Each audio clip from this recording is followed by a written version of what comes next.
acho que é um estudo sobre discernimento que foi baseado no estudo de Emmanuel sobre um versículo de uma carta de Paulo aos Tessalonicenses, em que Paulo diz: discernir tudo, mas ficai com o que é bom, né? E acho que isso é, assim, nesse ambiente de família, em que é tudo tão é muito fácil de a gente se perder, assim, né? Num momento de muita intimidade. A gente fala assim que muita intimidade às vezes atrapalha, porque a gente fala coisas que às vezes nem são muito apropriadas no momento. Então, acho que como é importante esse discernimento que Paulo nos ensina tão bem.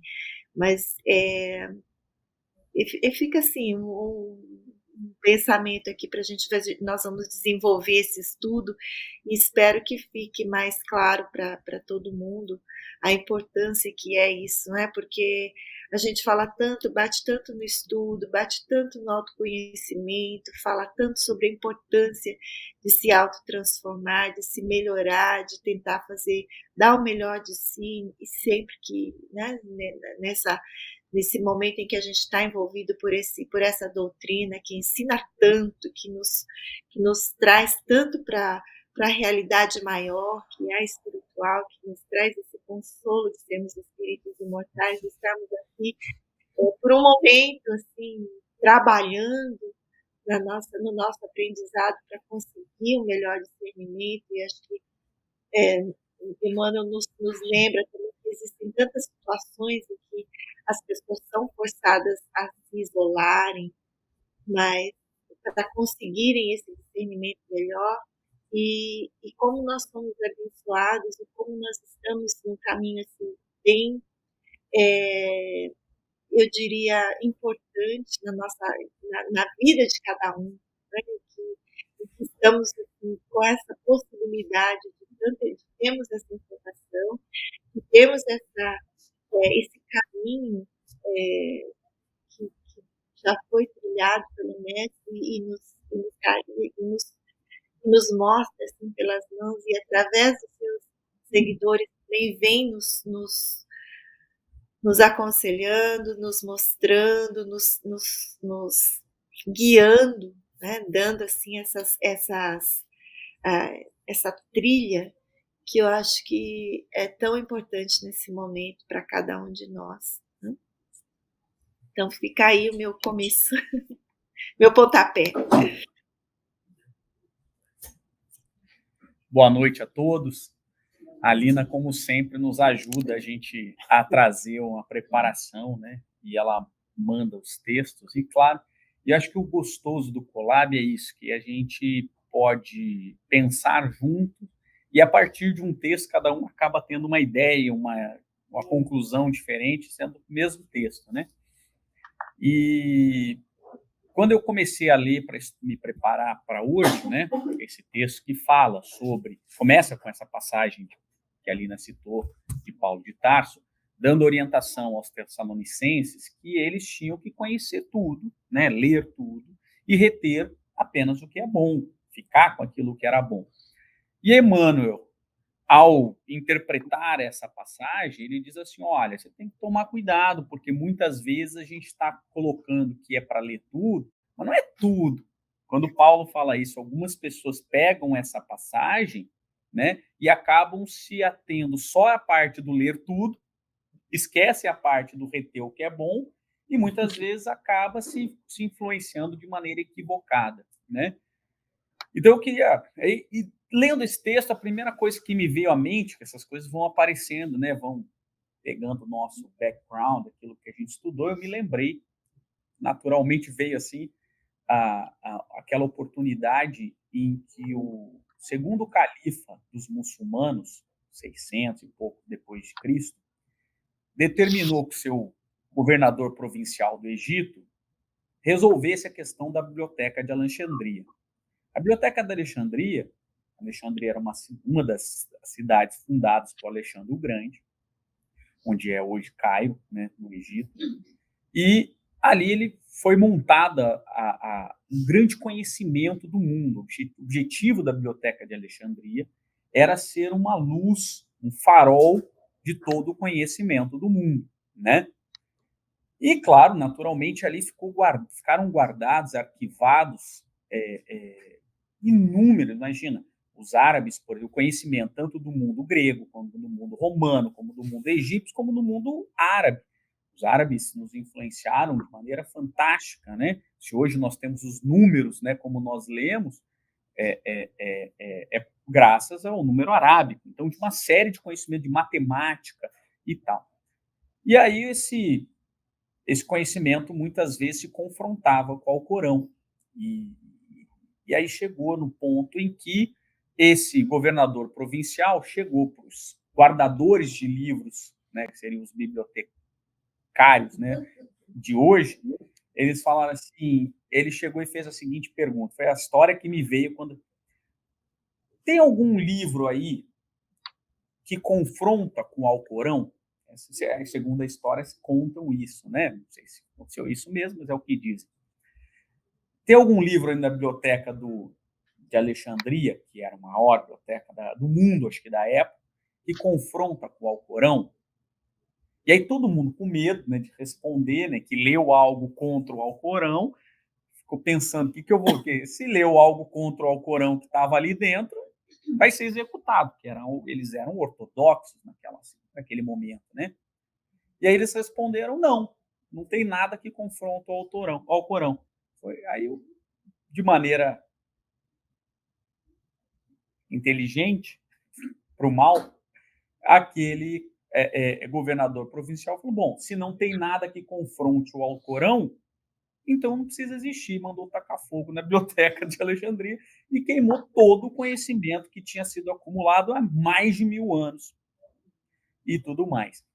E aí me veio esse texto porque exatamente a gente, quando olha essa expressão, conhece tudo e retém o que é bom, se a gente é radical, a gente pode chegar no ponto de reter só o que a gente acha que é bom. Né? E não foi isso que Paulo de Tarso quis dizer. Porque quem define o que é bom? Quem define o que é correto dentro da nossa pequenez? Então, acho que a primeira coisa que me veio na mente foi isso. Né? Nós temos que tomar cuidado, porque a frase tem que ser interpretada em conjunto. Não é só leia tudo, e não é só retenha o que é bom, porque senão eu defino o que é bom e descarto tudo o que eu acho que não é bom. Né? Isso me veio imediatamente essa história na minha mente, e aí Emmanuel vai discorrendo sobre isso, né, para que a gente tome cuidado. Mas antes disso, a gente percebe como Paulo de Tarso e depois Allan Kardec estão em sintonia nessa história de que nós temos que conhecer. O conhecimento é importante. Conhecer mesmo os seus opositores, ter uma ideia profunda daquilo que você tem. Acho que um dos grandes problemas atuais do mundo é que a gente não está disposto a ver um opositor, a gente não está disposto a conversar com alguém que pensa diferente da gente, como se a gente fosse a reencarnação desse governador provincial do Egito, que a gente pode queimar tudo que não é bom. Hoje a gente estava lá participando da queima da... Acho que caiu a internet lá do centro, deve tá voltando daqui a pouquinho. A fala do Ayrton aí, né? Só um minutinho. A gente às vezes estuda só a codificação, né? E a codificação são os 5 livros. Kardec publicou muito mais do que isso. E o último livro publicado por Kardec era o mínimo que você tem que ter para montar uma biblioteca espírita. Esse era o livro. E é um livro que vai citando vários livros, tá? Ele vai colocando, olha, você tem que ir para isso, você vai estudar isso. Claro que na época, né? Hoje a gente tem uma infinidade de livros que não se tinha na época de Kardec. Ele, olha, para você estudar isso, você tem que estudar esse aqui. E o interessante é que no último capítulo, Kardec coloca no tópico assim, dos opositores do espiritismo. E ele coloca assim, é necessário que se leiam os opositores do espiritismo para que você conheça a opinião alheia, seja basicamente, né? Estou fazendo uma tradução grosseira das palavras de Kardec, né? Para que, primeiro, que você, então, ao conhecer o opositor, a ideia que é o opositor é sua, você olhe para ela e pense, será que não tem razão? Será que eu estou certo e talvez a pessoa está mais certa do que eu? Ou então para você fortificar a sua verdade. Quando você, não, realmente eu acredito nisso e aquilo que eles dizem de maneira de, de oposição, né, ela fortalece a minha verdade. Porque eu acredito mais naquilo que eu estou. E só alguém que é um professor, né, como Kardec foi, pode nos incentivar a ler os diferentes. Agora, dentro desse texto, então há um incentivo da doutrina, por Kardec, inclusive, para que a gente conheça, na mesma toada de Paulo de Tarso. Agora, a gente deve ler e guardar o que é bom. A frase tem que estar junto, né? Então, e aí a gente tem a preocupação que a gente tem que chegar num ponto médio, né? Que eu acho que, por um lado, Emmanuel, que parece que está falando diferente, tanto de Paulo como de Kardec, não está. Quando Emmanuel coloca, fala assim, olha, tome cuidado com o que você lê, porque nem tudo que está sendo dito, que é para você ler, realmente te vai fazer bem. Existem coisas que vão te atrapalhar, existem coisas que não foram testadas, existem coisas que não são verdadeiras. E eu comecei a lembrar de uma vez, a gente numa aula, eu dando uma aula aqui, quando a gente começou a conversar e teve uma longa conversa sobre coisas que são alheias ao espiritismo. Por exemplo, a gente pode estudar cromoterapia, a gente pode estudar reiki, a gente pode estudar uma série de coisas, não dentro do centro espírita. Porque, dentro do centro espírita, o objetivo é estudar o espiritismo, que já é amplo. O que não significa que o reiki não funciona, que a cromoterapia não funciona, que outras técnicas não funcionam, como não é o lugar de se estudar, por exemplo, técnicas médicas cirúrgicas. Não, mas como a gente faz o passe, a gente lida com as pessoas que estão em tratamento de câncer, por exemplo. Então, agora todo mundo vai ter que estudar técnicas médicas cirúrgicas para entender onde é que está o tumor, para poder dar o passe certo no tumor. Isso é uma besteira. Porque a gente está confundindo o que é. Então, essas coisas não é que estão erradas, elas só são alheias ao espiritismo. E aquilo que está dentro da codificação foi testado, foi comprovado, passou por um processo minucioso de Kardec. Kardec fez um processo radical e minucioso daquilo que era realmente verdade. A tal ponto que ele diz assim, olha, eu prefiro ocultar 10 verdades do que dizer uma mentira.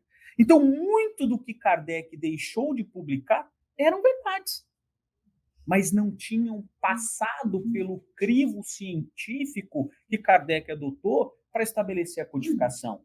Então, quem sou eu, por exemplo, Ayrton, para quando chego e aí, porque alguns chegam aqui e falam assim, justificando na ideia, tanto de Kardec como de Paulo de Tarso, assim, mas está dizendo que é para ler tudo. É para ler tudo, mas dentro do centro espírita é para ler o que está na codificação. É para ler o que foi estabelecido como regras do espiritismo. Por quê? Porque cromoterapia não funciona? Claro que não. Mas ela não foi testada dentro dos critérios do espiritismo.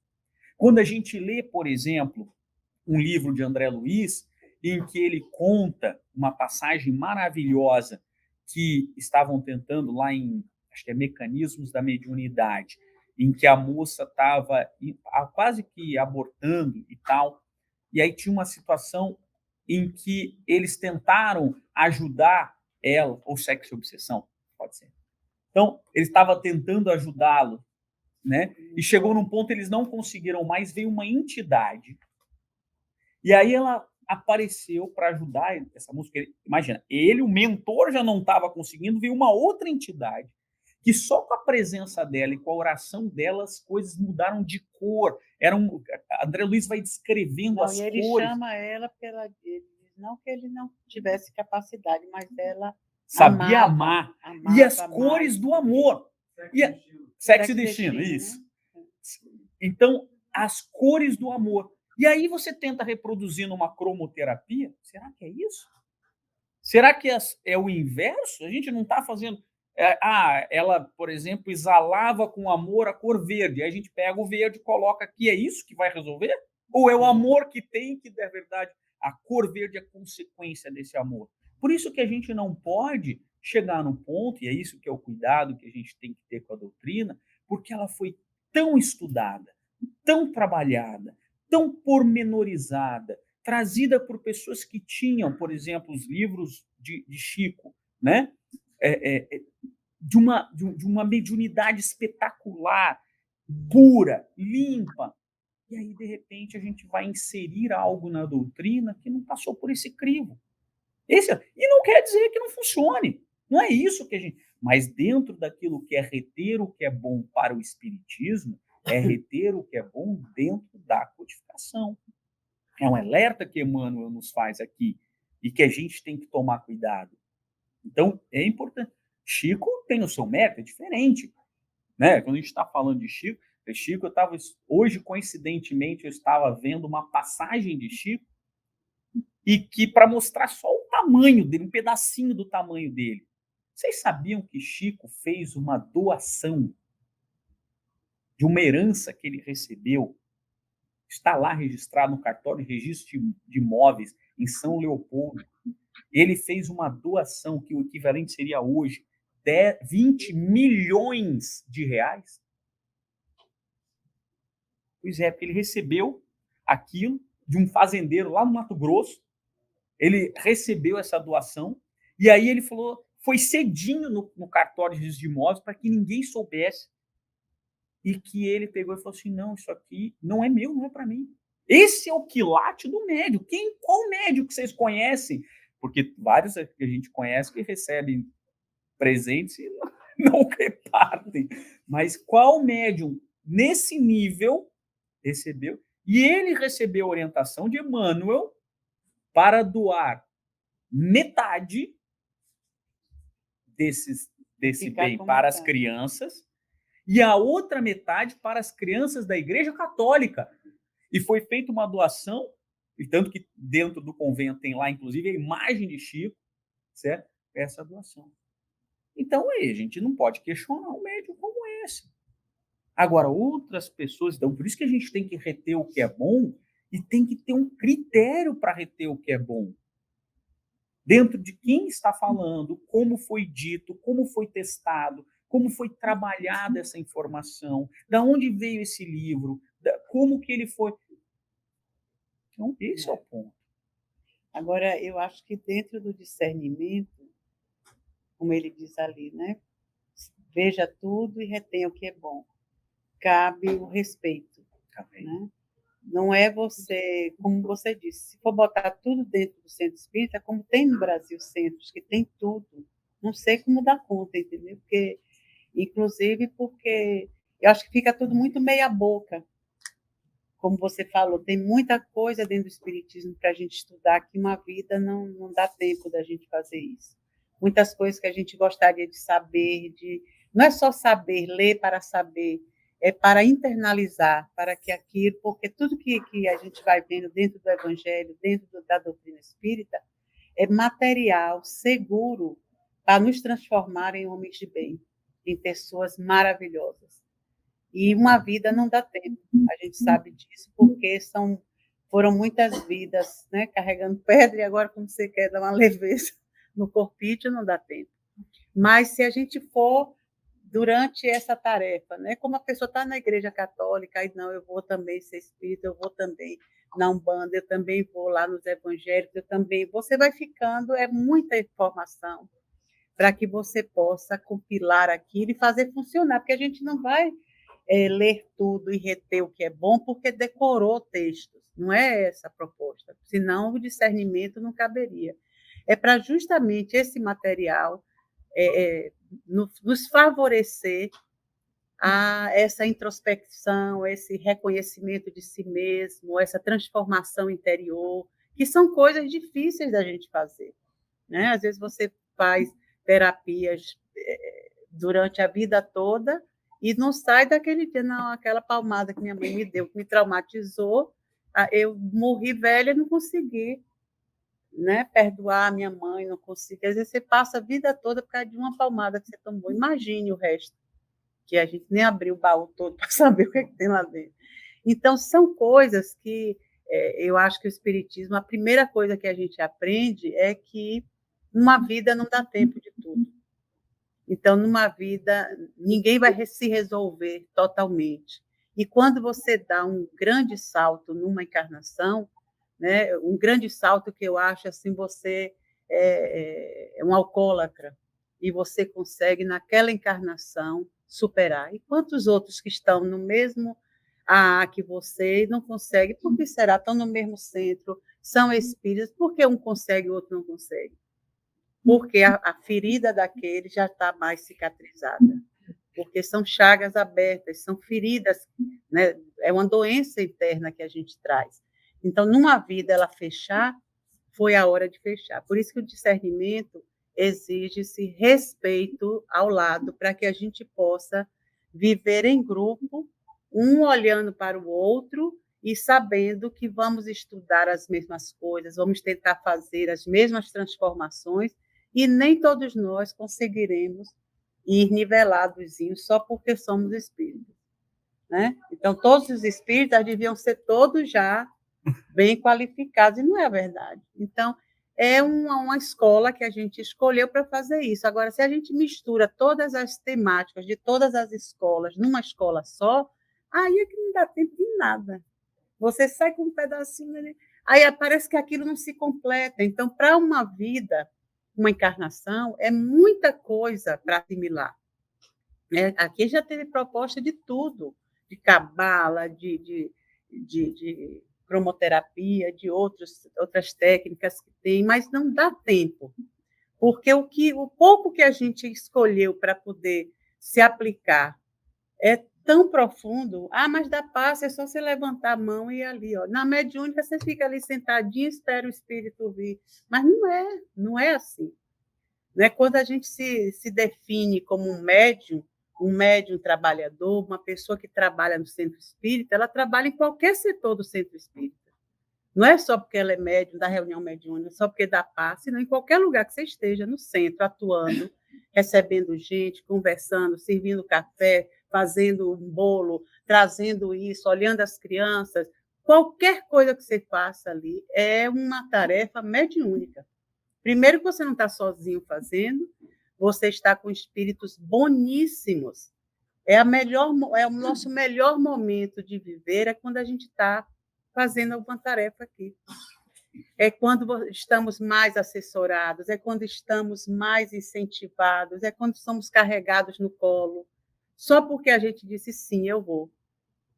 E eles dão tudo para que a gente retenha o bem daqueles momentos. Esse é o reter. Não, olha, a gente estudou tudo sobre o perispírito. Menina, eu saí meio assim, não entendi quase nada. Mas você entendeu, sim, você teve a melhor parte no momento em que você disse assim, eu quero ouvir sobre isso. Eu sei que é complicado, mas eu quero assistir isso mais vezes, eu quero ouvir mais pessoas falando sobre isso. É o interesse, é a vontade de, né? Então, a gente passou muito tempo cegos, a gente ia para as coisas assim, com as vendas nos olhos. A pessoa dizia, olha, tome banho disso. Olha, suba as escadas todas lá da igreja, vou subir. Ande de joelho. Olha, misture chá chá verde com chá preto e tome que vai ser beleza.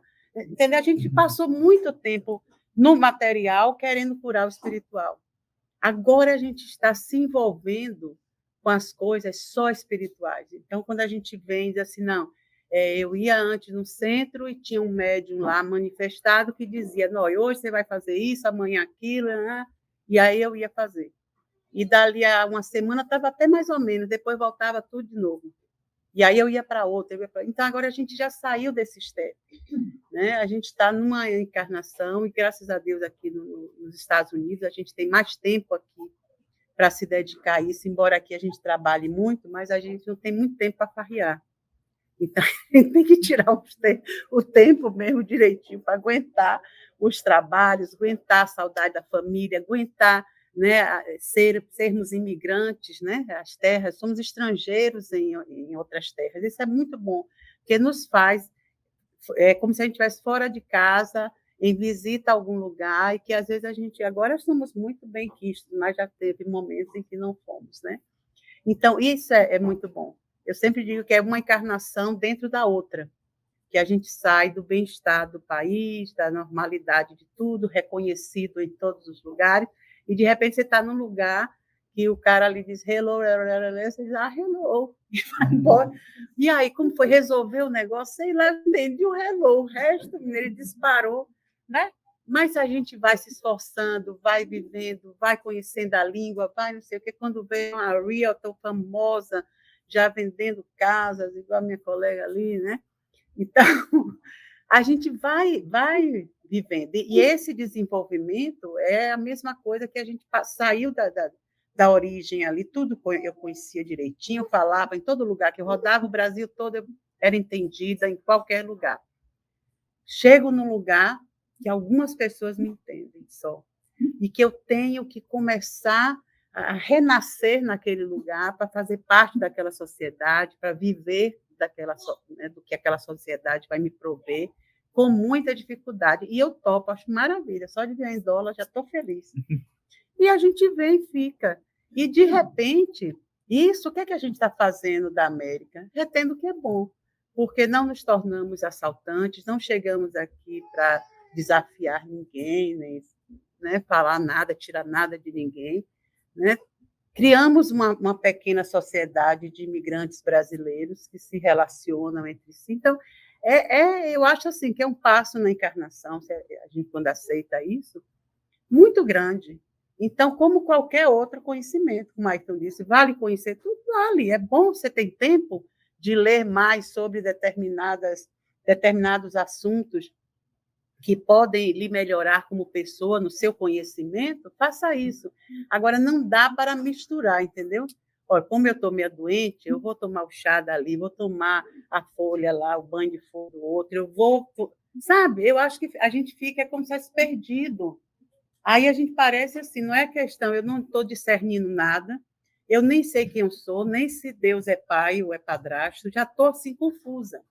Então, eu acho que esse caminho, como Paulo de Tarso tomou, né, que ele abraçou e foi até o fim, saiu de onde ele estava e foi até o fim dentro do outro projeto dele e se descobriu nisso. Então, eu acho que todos nós temos essa oportunidade na vida, seja mudança de país, seja no próprio país em que vive, seja, às vezes, criando outra família dentro da própria família. Olha, eu acho que o homem ele se diversifica para melhorar-se como pessoa de muitas maneiras, mas sempre a gente vai ter que, ao aprender alguma coisa, reter o que é bom e deixar aquilo que não era bom, que não estava fazendo bem, fora do nosso alcance. Sempre vai ser uma estrada de reconstrução. Tudo que você aprende, você se reconstrói, você é diferente a partir daquele conhecimento novo, daquela pessoa nova na sua vida, é uma nova vida. Então, se a gente não se dispuser a isso, a gente fica muito só toda a encarnação, se achando completo, mas não está, porque sozinho ninguém está completo. Então, sempre é bom a gente estar buscando fora de nós, né, dona Lina? Verdade. Vou colocar aqui o comentário do Ronaldo aqui. Gostaria de lembrar o grande exemplo de Gandhi, Mahatma da Índia. Gandhi teve enorme apreciação por vários livros de crenças e religiões diferentes, dentre eles o Sermão do Monte, ao qual se referiu ao mesmo como verdadeira salvação da humanidade, né? Que é o dia se acabar todos os livros do mundo. Se ficasse o Sermão do Monte, já estaríamos salvos, né? Seria o suficiente. Eu acho que isso que vocês comentaram, acho que uma coisa que Emmanuel disse, que o Evangelho do Cristo, ele não colocou salinhas, né? Eu aqui como eram os judeus aqui, os fariseus, os saduceus, eles tinham as suas diferenças. Tinham os hebreus, tinham os romanos, tinham os gregos, cada um na sua cultura, com as suas crenças. Mas eu acho que Jesus sempre foi inclusivo, né? Ele nunca colocou assim, por você ser o que você é, ou quem você é, ou ter a cultura ou a língua que você fala, você não pode entrar aqui, não. Ele sempre foi, isso é para todos, né? E esse para todos que eu acho que Paulo compreendeu tão bem, que era essa liberdade da crença que o Pai provê, né? Para todos os seus filhos, não importa o que você acredite, mas você é meu filho, né? E eu amo você. Então acho que existe nas lições do Cristo assim a imparcialidade, né? Que Emmanuel também fala assim, a gente precisa da imparcialidade para buscar esclarecimento, porque senão a gente fica se achando que isso aqui é melhor, né? Então a gente começa a acreditar que o meu Deus, aquele Deus que eu acredito é melhor que aquele seu, então por causa disso, né? Porque o meu Deus é mais forte e é melhor, eu posso chegar aí na sua casa e destruir tudo que você acredita, tudo que você é, né? Como Marisa falou, a importância do respeito de cada um, do seu momento, de quem cada um é naquela situação, para a gente conseguir tirar daí, né, talvez da diferença, o melhor, né, aquilo que trará o melhor para todos, o crescimento maior para todos, entender que existe uma busca do bem maior para todos no Evangelho, né? E não importa se isso não vai ser bom para mim. Então eu começo a sair de mim para entrar na lei de cooperação, entender que toda vez que eu vou contra essa lei de cooperação, eu estou contra, não estou usando do meu discernimento, né? É preciso usar ele fala, Emmanuel fala, é preciso usar o crivo da compreensão e da utilidade, né? Para todos, para o bem de todos. Então, acho que isso é uma lição muito grande para a gente entender porque às vezes a gente fala assim, eu vou estudar isso e eu quero me aprofundar nisso, e acaba acreditando realmente que aquilo é a única coisa que salva, é a única coisa que é bom, quando eu acho que existe o bom em tudo, em todos, mas é preciso saber ver isso, né? Saber ver esse lado, conseguir discernir exatamente o que é. E isso leva tempo, leva conhecimento, leva uma maturidade espiritual. Eu acho que Emmanuel fala assim, é preciso manter as crianças, os enfermos, os loucos, os criminosos, às vezes é preciso não dar tanto acesso de informação a eles, porque ainda não estão preparados.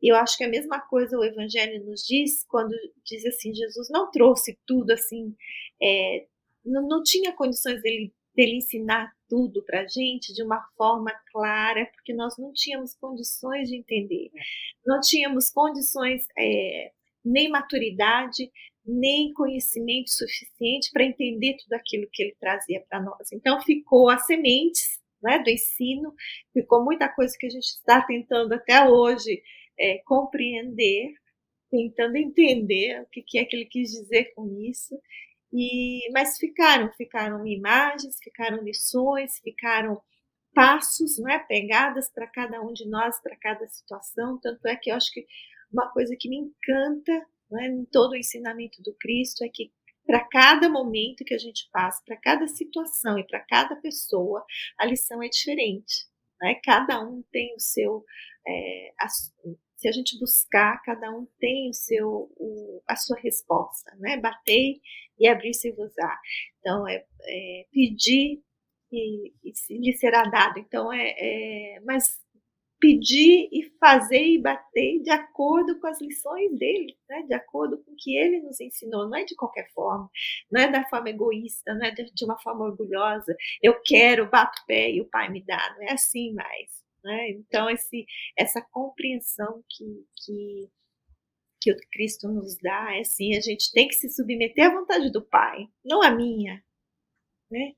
E isso existe, eu acho que isso exige uma compreensão maior, uma maturidade maior que, talvez cada um vai chegando nisso de uma forma diferente, por caminhos diferentes, em tempos diferentes, em compassos diferentes, que é preciso respeitar, né, como Marisa disse, tem que ter o discernimento tem que andar junto com esse respeito ao passo de cada um.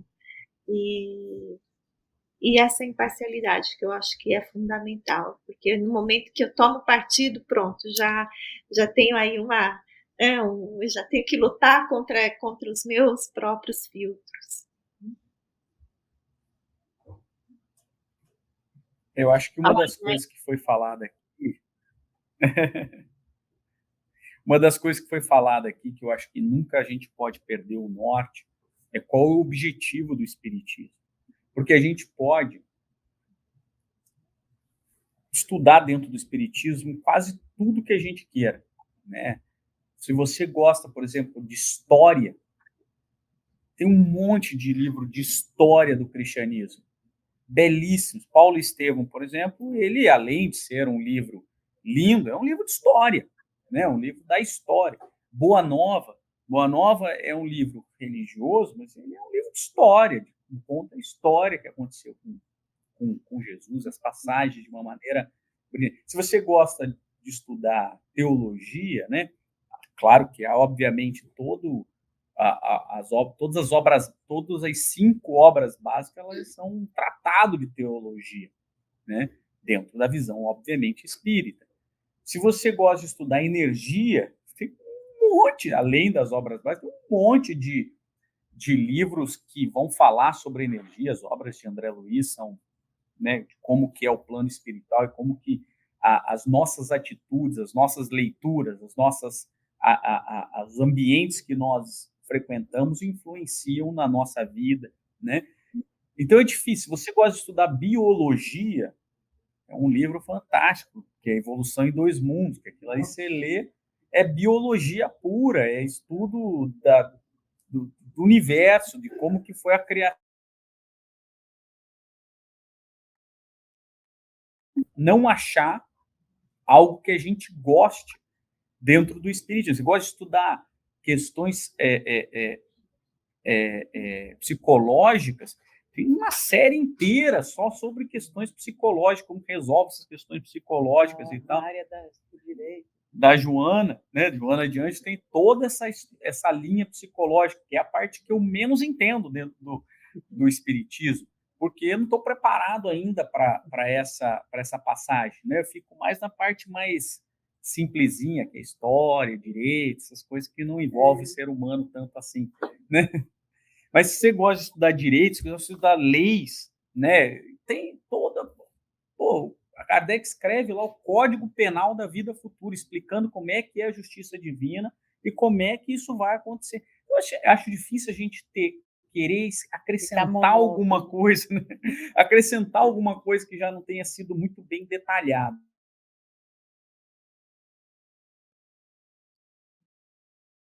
O que pode perder é o foco do espiritismo, que é a gente entrar numa filosofia ou numa série de pensamentos para nos tornarmos pessoas melhores na saída. Então, a gente entra nessa encarnação, toma contato com uma série de ensinamentos aqui dentro e temos que ter saído melhores. Seja melhor dentro daquilo que a gente consegue, com a Marisa. Às vezes, o máximo que a gente consegue é não falar da vida alheia, mas continua bebendo, fumando, fazendo tudo errado, mas já não falo da vida alheia. É uma grande coisa, né? É o que a gente conseguiu, porque a gente não vai virar santo, né? Nem os santos eram santos, né? A gente não vai virar santo, Alguns, né? Alguns eram santos, né? Talvez São Francisco.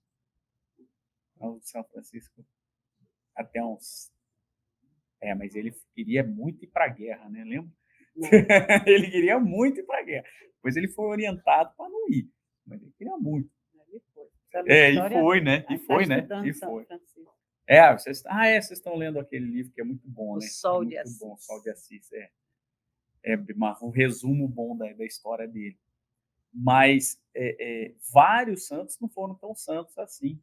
Santo Agostinho, por exemplo, ficou 40 anos na Esbórnia, né? E depois de 40 anos que ele se...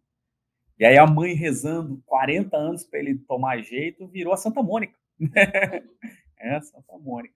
Enfim. Mas tem gente que não fica 40 anos, fica a vida toda na Esbórnia, aí perde tudo. Exato. Ele, pelo menos, conseguiu. Deu um salto, assim. E a gente percebe que o Espiritismo é isso. A gente... E acho que o grande... Sempre tá com a internet meia dificultosa. Já estão voltando aí.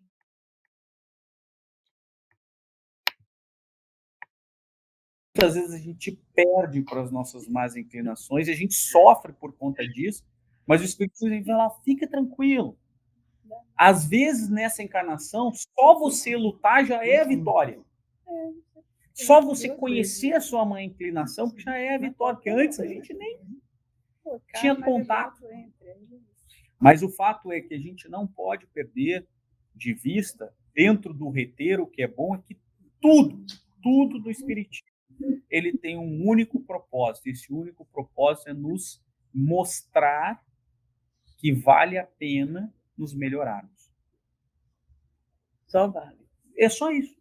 Todo o resto são formas para atrair um jeito de que você goste. Se você gosta de história, você vai ver a história do Paulo, que numa única encarnação saiu de um maior assassino dos cristãos daquele tempo, que teve outros depois, mas maior assassino para o salvador de todos nós, porque se a gente hoje estuda cristianismo, a gente tem que agradecer a Paulo de Tarso, porque ele esteve à frente do movimento que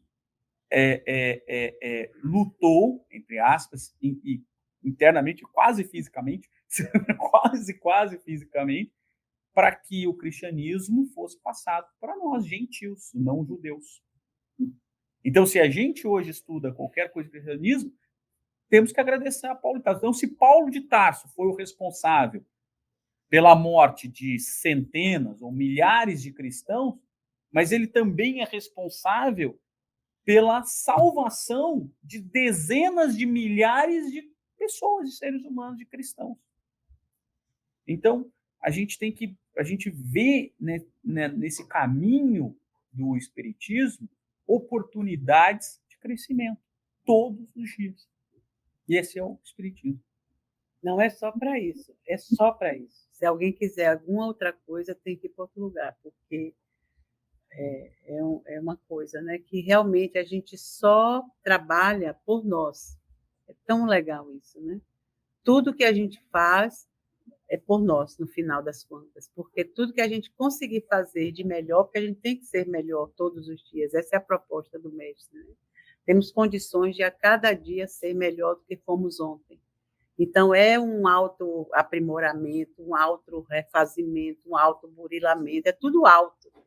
E a gente vem de escolas religiosas e da própria vida mais atrasada espiritualmente, a gente vem naquela de que não, quem bater primeiro leva, quem for à luta é que vai ganhar, aquele moroso não vai nada, e tem que passar por cima mesmo, senão você não melhora, sabe? É tudo aquela competição, aquele... Então, é disso que a gente vem. Então, quando a gente vai olhar para Jesus e ouve, internaliza a proposta dele, a gente vê como a gente sempre esteve errado. Mas por quê? Porque tudo é voltado para o auto-aprimoramento. Mas a gente só vê no outro, fulano é que é assim, não faz certo, devia fazer. A gente fala do outro, a gente critica o outro. Então, a gente parar de fazer isso e fazer toda hora um autoexame, Como eu vou indo em relação a isso? Por que eu me zanguei com isso? Por que será? Porque eu sou contra fulano? Por que eu acho que fulana podia fazer e não faz? Nhanhanhã? Por que aquilo me irrita? Quando a gente vai vendo que ainda dentro de nós é aquele poço profundo, né, de forças resistentes ao amor, porque Jesus só veio ensinar a gente a amar e dizer que estava tudo em nós e que a gente pode amar a partir da hora que quiser, porque somos seres divinos, o cerne divino, o DNA de Deus está em nós, então na hora que a gente quiser suspender a tampa da panela e olhar para dentro, a gente vai tomar um susto de quanta coisa boa a gente já possui. A gente só não usa, são ferramentas que estão lá estacionadas, mas que a qualquer momento a gente pode tomar pé disso. Mas são ferramentas que nos deixam mais dóceis, mais respeitosos, menos encrenqueiros, menos chatos, menos reclamadores. Então, a gente já vive assim há muitas vidas. A gente vive usando as outras ferramentas há muitas vidas. Então, quando a gente agora diz assim, não, eu queria, puxa vida, eu havia aquele personagem naquele filme, que cara legal, né? Aquele Gandhi andava lá assim, todo na dele, tudo ele ponderava, tudo ele primeiro jogava para dentro, para depois para fora, até o açúcar do menino que a mãe pede, né? Faz alguma coisa aí para ele parar de tomar açúcar, ele começa a pensar sobre aquilo, ele só vai precisar de 15 dias, porque eu também tomo açúcar. E eu achando delícia, e faz mal, né? Então agora tem que pensar sobre isso para poder aconselhar. Porque se eu não deixar de tomar açúcar, como é que ele vai acreditar em mim, na minha vibração de dizer a ele, filho, não tome açúcar, isso vai acabar com você. Então, são movimentos que a gente tem que fazer que vêm do interno para o externo, do interno para o externo. E a gente está acostumada a colocar tudo fora, né? E aí sair para a luta. Quando chega em casa, aí chora, e ai meu Deus, por que eu não disse? Por que eu disse? Por que eu chutei? Por que eu bati? Por que... Entendeu? Ou faz isso na prisão, ou faz isso no sanatório, ou faz isso no psiquiatra o resto da vida, entendeu? Então, a gente vem desses processos de doença mais do que processo de cura. Então, quando a gente decide por uma escola religiosa, é isso que a gente está fazendo agora, né? É escolher alguma coisa que realmente nos ajude nessa viagem para dentro. Que a gente não se assuste tanto cada vez que, deixa eu ver isso, ai meu Deus, e morrer de susto, e, né, aí já vem no centro uns 15 dias, depois volta de novo, ai não, estava meio doente, caí de cama. Mas são coisas que valem muito a pena, muito a pena. E é um processo, eu acho, quando a gente se propõe a esses estudos, que são profundíssimos, como a Ayrton enumerou aí, mas que dá para a gente pescar um pouquinho ali, tirem por mim, assim, uma coisinha ali, outra aqui, fica aqui ouvindo, aí já pesco, sabe? A gente vai pescando. Quando a gente é assim, muito inteligente, mas os baianos não têm tempo assim de guardar, né? O storage do baiano é sempre apertadinho, porque é cheio de acarajé. Tem assim, algumas coisas ainda que a gente não conseguiu deixar, né? Então, mas cabe alguma coisa, né? Mas daí, aí é que você vai vendo assim, puxa vida, é mesmo, já tem tantos anos que eu estou no espiritismo, engraçado, menino. Não, isso eu mudei um pouco, isso não, isso preciso continuar insistindo. E aí você se autoavalia, aí é que você vai vendo que valeu a pena, que está valendo a pena. Mas quando você diz assim, ai, menino, mas olha, meu filho, meu tio, meu irmão, puxa, quis tanto ajudar, mas que olha, não deu nada, está vendo esse espiritismo? Não. Aí a gente vai buscar no outros resultados que depende dele. Por isso que o respeito tem que estar do lado. Olha, eu na minha casa, todos nós somos espíritas, na minha família, todos nós somos espíritas, mas só 2 ou 3 lá no Brasil já conseguem uma autoavaliação mais segura. Eu ainda estou no caminho, o outro ainda está tentando, entendeu? Ter essa noção de realidade. Isso é realidade. Não adianta se enganar. Né? Por isso que sempre, né, quando eu estava lá no Cefa segunda-feira, eu lembrei logo do lavabo, por causa da busca, né, do autoconhecimento, a gente se reconhecer internamente. Tem que ser em lugares assim pequenos, que você entre, só você, que você olhe, que não tem para onde você correr e virar e dizer, não quero mais ver, não, peraí.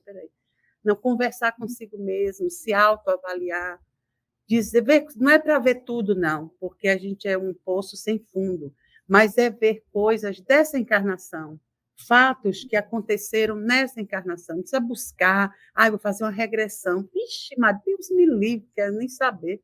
O de ontem foi ontem, eu estou no de hoje, o de amanhã a Deus pertence.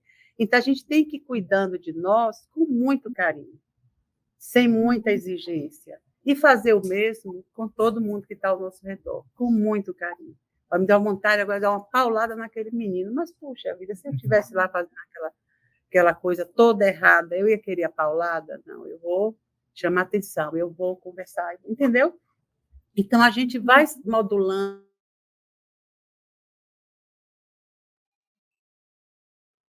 Como eu gostaria de receber esta paulada, como eu gostaria de receber esse chamamento, como eu gostaria.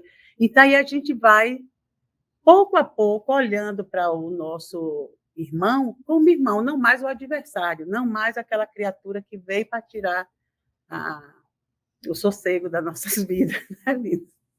Vixe, Lina, anda aí vocês, né? O Adriano, ó, deixou a mensagem dele aí. Adriano coloca aqui, ó, além de ajudar a si mesmo, não podemos esquecer que o Espiritismo também reforça a importância de ajudar o próximo. No livro Jesus no Lar, João pergunta a Jesus qual a maneira mais digna de se portar diante do próximo e ajudar os semelhantes, mediante a execução de seus expressivos ensinamentos. E Jesus, na sua simplicidade, responde que a boa vontade é o nosso recurso de cada hora. O Adriano tem razão quando ele coloca isso, mas o ajudar o próximo é o único caminho para nos ajudarmos. É por isso que o lema do Espiritismo é fora da caridade não há salvação. Então, se a gente quer melhorar, o único caminho é ajudar o próximo.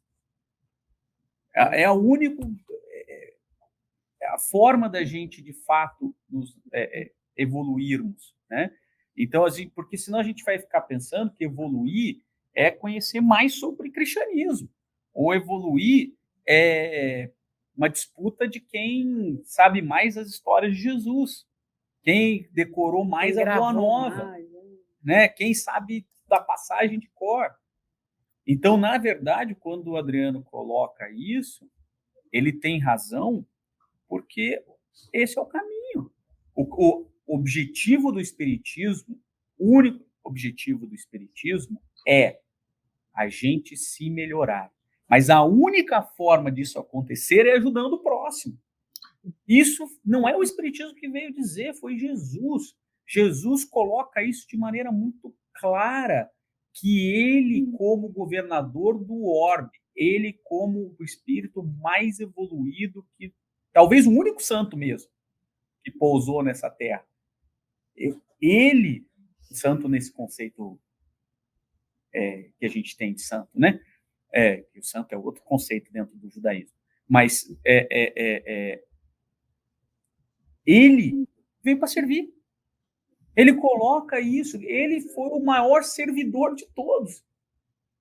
Imagina, ele estava lá como espírito crístico, lá na frente, o maior serviço dele, a maior forma de servir a gente é ele reencarnar.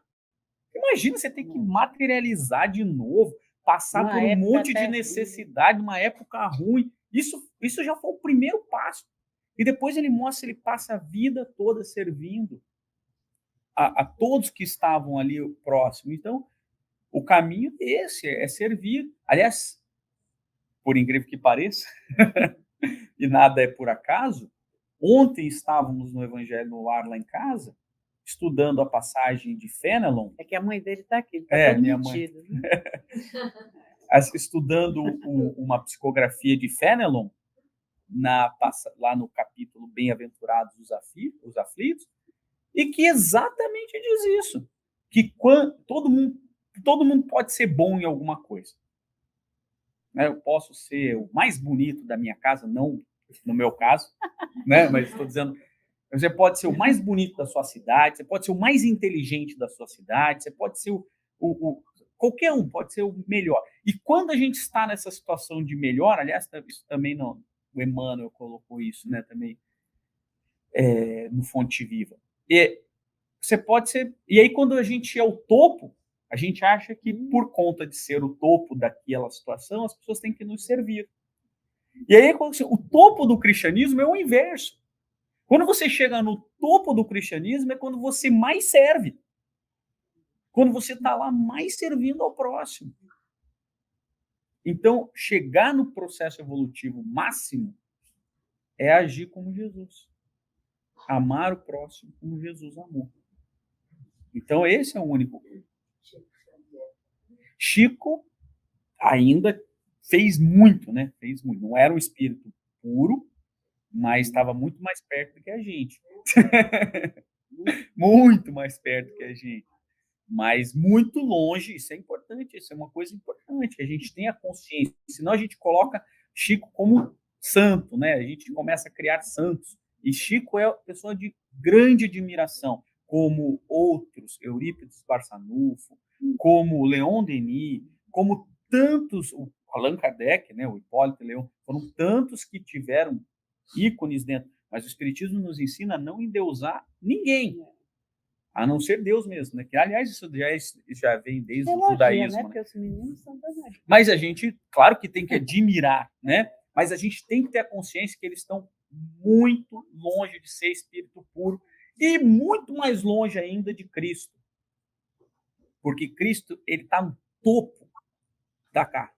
topo da carreira dos espíritos puros. E não sou eu que disse isso. É só ler a Revista Espírita quando fala sobre o que é um espírito crístico. É o espírito que chegou no mais alto grau evolutivo dos espíritos puros. Então, só para ter uma ideia de onde a gente está na escala. Né? Que é importante a gente ter essa noção, porque senão a gente acha que... Se acha. Ei, como Pedro, né? Quem assistiu a minha palestra de Pedro, Pedro achava que era o apóstolo que vivia com Jesus e que ele estava no mesmo nível de Jesus. E ele só descobriu que ele estava tão longe de Jesus quando Jesus morre. Quando ele nega por 3 vezes. Ele fala que agora eu vou ter que recuperar todo o tempo que eu perdi. E recupera. E recupera. Como? Como que Pedro recupera? Funda a Casa do Caminho e atende todo mundo. Pedro, que era um preconceituoso, machista, grosseiro. É uma pedra dura, né? Pedro era tudo isso. E tudo isso. Pedro, quando Jesus morre, Maria Madalena, que foi uma das grandes revelações, grandes transformações, talvez a maior transformação de Jesus Cristo. Quando Pedro morre, quando Jesus morre, Maria Madalena, desesperada, vai lá para Pedro, e Pedro fala assim: não tem lugar aqui para você. É isso que Pedro fala. Esse é o Pedro. No início. E Jesus tinha morrido, então já tinha passado toda a pregação. E depois, como é que ele resgata isso? Isso é mãe, né? Mãe. Mas isso é uma admiração. Como é que ele resgata isso? Funda a Casa do Caminho, cuida de todo mundo, não importava quem fosse. Ia crucificar de cabeça para baixo, porque não era digno de ser crucificado como Jesus. Então ele cuidou de todo mundo, inclusive de pessoas que tinham a vida que Maria Madalena aprendeu a tal ponto que era chamado de pai, por todos ali na Casa do Caminho, paizinho, que em latim é Papa. Daí que vem o nome. Aprendi com ele. Agora, Lina, se ela não faz a parte dela. Não, já estou aqui nas nossas considerações finais, né? Já estamos aqui para além da hora. Além. Não, mas é importante. Mas sua consideração final é importante.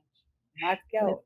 Eu acho que de tudo isso que a gente falou, assim, acho que essa é a importância da gente, quando a gente vai fundo, tanto como Marisa falou, abrir as tampas das nossas panelas, aí, dos nossos corações e cada vez indo mais fundo, se autoconhecendo, mas a gente entender que não tem valor nenhum se a gente não estiver buscando esse fundo moral, né, esse melhoramento, esse crescimento moral, e realmente não tem outro caminho, é através do próximo, né? E quando é o próximo, amar o próximo como si mesmo, a gente vai ter que realmente ter um cuidado maior conosco, né, para daí tirar um cuidado maior com o próximo, mas quando a gente tem um entendimento melhor do próximo, a gente consegue se melhorar e se ver melhor também, né?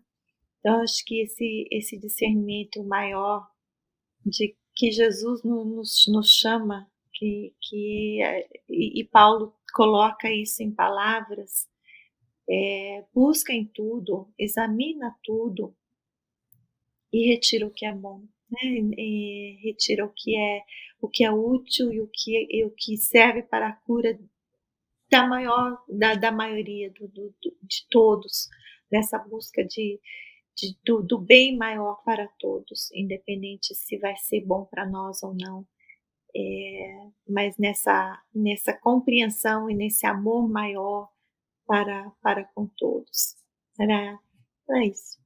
Uma coisa, Lina, que eu processo, né, esse processo de amar ao próximo, eu acho que fica, às vezes, meio vago, assim, né, como amar ao próximo, né? Uhum. Se somos ainda pessoas duras de coração, se temos ainda todo... Mas uma coisa que pode funcionar é quando eu acho que olhar que o respeito, para o respeito funcionar também tem que ser assim, você não respeita só porque respeita, mas você, às vezes, deixar de dizer alguma coisa que antes você lançaria ao seu próximo, né? Ou preguiçoso, ou alguma palavra que desfaz do outro pelo comportamento, pelo jeito de vestir, pelo o modo que às vezes a gente julga o outro e diz, e aquilo, entendeu? Às vezes você não quer saber se fere, se aquilo vale a pena, se chegou nele de alguma maneira que ele vai deixar de ser aquilo que você acha que ele é. Então, eu acho que esse movimento de todas as vezes que chegar o preconceito, todas as vezes as coisas que envolvem o nosso próximo, que são danosas, né? As nossas críticas, todo o movimento que vai denegrir o outro, que a gente possa, nessa hora, frear. Se não conseguir mudar para qualquer outra conotação, não diga. E repense e diga, puxa vida, quase eu dizia que fulano é isso. E eu não posso julgar ele dessa maneira, eu não sei nem da história dele toda, entendeu? Aí você reflete sobre aquilo, mas eu acho que esse impacto de você não dizer a asneira, não dizer o xingamento, não dizer a palavra pejorativa ao outro, eu acho que internamente isso dá faz uma revolução, eu acho, nos nossos bons sentimentos. Porque lá dentro, alguma coisa se mexe debaixo do lixo. Como quem diz assim, puxa, ele quase pensou, né? Ele está no caminho de não mais julgar aquela pessoa. Se a gente consegue reter a crítica, a gente termina treinando, não é calar e ficar pensando mal do outro, é não criticar e dizer, eu não posso fazer isso, eu tenho que respeitar a pessoa como ela é. Então, eu não quero mais dizer palavras assim, eu não quero mais depois pensar coisas a esse respeito. Né? Se envolver o preconceito, você já sabe, eu tenho que cortar isso da minha vida. Como? Todas as vezes que a minha mente for julgar, eu travo ela. Não, não é isso que eu quero pensar. Entendeu? Você se repreende. Porque como é que a gente vai mudar um hábito se você não se auto-repreender e dizer, não, isso aí está ruim para mim. Eu não quero mais fazer isso, porque pode o mundo, pode Deus, Jesus, como veio, chegou e disse, ó, gente, é bom, vocês vão ser felizes igual a mim, poderosos, maravilhosos, e a gente não quis até hoje. Por quê? Porque a gente não consegue se conter como animal que somos ainda. Então, a gente tem que começar a educar os sentimentos, dizer aos nossos sentimentos, não, você não vai sair, não, pode ficar aí com a panela, a tampa em cima, porque agora eu quero fazer uma oração por aquela pessoa que eu ia emitir uma palavra ou um pensamento danoso. Eu quero que essa pessoa seja feliz, eu quero que essa pessoa, sabe? Tirar da nossa frente, porque isso às vezes é o dia todo, na direção, é pensando no Brasil, é pensando nos problemas que o país vive, as pessoas vivem. Então, a gente julga o tempo inteiro. Então, a nossa mente, o nosso interior, está só povoado dessas, sabe, dessas coisas pequenas.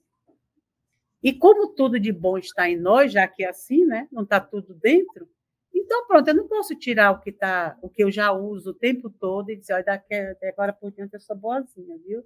Eu não sou mais aquela. Não, isso só vai acontecer quando o meu pensamento eu for educando ele. Eu não vou mais pensar isso, eu vou pensar aquilo. E eu quase de novo ia botar essa ideia pejorativa para o comportamento de fulano. Não, não é isso que eu quero pensar, entendeu? Tem que ser uma coisa assim drástica, que eu acho que é isso que todos esses estudos nos inspiram. Não é só fica como Ayrton disse, decorando coisas e falando coisas só porque eu acho bonito aquelas falas. Não, mas é que pode também ser assim, que é legal, né? De começar a falar assim, igual Ayrton fala, Ayrton, tchau, tchau. Eu acho legal. Agora, mas fazer valer esse pouco trabalho, não é um trabalho, é um trabalho profundo, porém, quando a gente começa a fazer, parece que alguma coisa dentro muda na nossa concepção de vida, entendeu? Alguma coisa muda. É como se a gente fosse amaciando aquilo que está duro, quando você pensa que não. É outra, né? Porque você não apaga uma coisa interna. A gente não tem como. Ah, não, mas somos cheios de movimentos já de muito tempo, danosos. Mas não tem como apagar, não tem como esquecer. Eu vou me esquecer que eu antes pensava assim. Não existe isso, entendeu? Então, só eu colocando alguma coisa no lugar, né? Com certeza.